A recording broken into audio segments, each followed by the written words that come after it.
Paula, ven, Paula. Estás a punto de ver una cosa muy especial, muy especial.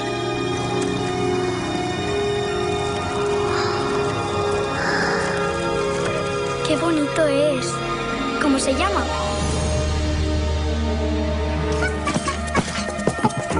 Hoy tenemos una noticia extraordinaria para niños y mayores.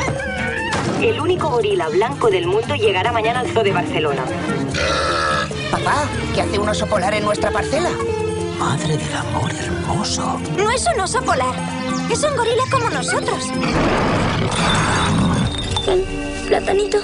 Nunca podrá ser uno de los nuestros. Es un monstruo. Esto no lo arregla ni un milagro. Me encantaría que esa bruja me diera el cuerpo de pantera. Pero salir del zoo es demasiado peligroso. Estoy harto de ser el bicho raro. Quiero ser un gorila normal. Tiene un poder especial. Es único en el mundo. Si te vas, es muy posible que no regreses. Nunca. Pues me arriesgaré. ¡Espera! Acompaña a Copito. Y a su amigo Ailur Señora, ¿qué está haciendo? en la gran aventura ¡Vamos! de estas Navidades. Copito quiere ir a ver una bruja para cambiarse el color del pelo. Debo pararle. ¡Se nos va la bruja! El loco de la furgoneta nos está siguiendo. Ni siquiera sabes si funcionará. Tiene que funcionar. Es mi última oportunidad.